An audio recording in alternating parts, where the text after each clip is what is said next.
Hey, welcome back to Bandwagon fans. This is Jeff, and tonight I'll be talking about Christopher Nolan's Tenet. Now, Tenet was released on September 3rd, the first major blockbuster release since theaters reopened, and the film many thought would resurrect theaters. Tenet was number one in the box office for 5 weeks, but it was against no real competition, and it eventually eked out $56 million domestically.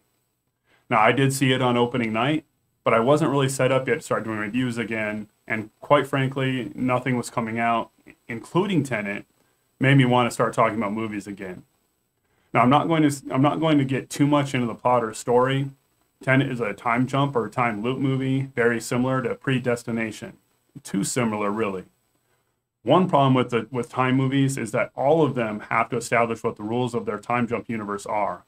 They can't rely on audience implied understanding because there is no real frame of reference we have for time travel. Then the movie has to work extremely hard to stick to those rules, or the logic of the film will start to fall apart. Most time movies expect you to put in the time to figure out how cleverly it demonstrated time travel, but the more we look at it, the more the cracks begin to appear. Now, Tenet stars John David Washington with Robert Pattinson and Elizabeth Debicki also headlining. Now, I'm showing here a screenshot of the cast from IMDb. Notice that Washington is listed 5th, and we don't see Pattinson until around 15th. And we don't even get Debicki on the first page.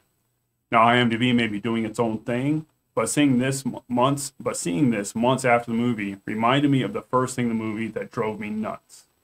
For the first 30 minutes, people kept popping up on screen without us knowing who they were.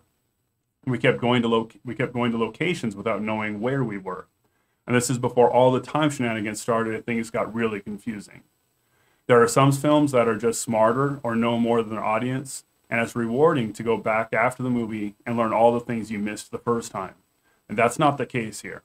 Note to Nolan, you can't have a time jump movie with random characters and locations and barely audible audio and expect anyone to give a crap about your film. Now, I've heard a couple people say they wanted to go back and watch it again to figure out the timeline. Have at it, Haas. You couldn't pay me enough to sit through this movie again. Overall, 4 out of 10 for Tenet.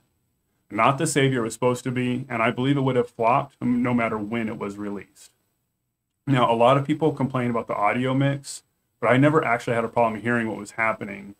Or maybe I was just spending too much time trying to figure out who was in any given scene. Either way, skip this one. Time is too short to waste it on this time loop flick. You can follow me on Twitter at BBWFans and at Bandwagon Fans on Facebook, Patreon, and of course, right here on YouTube. You can also catch quickie reviews on TikTok at bandwagon_fans. Thanks for watching. Don't forget to hit those like and subscribe buttons and get on the bandwagon.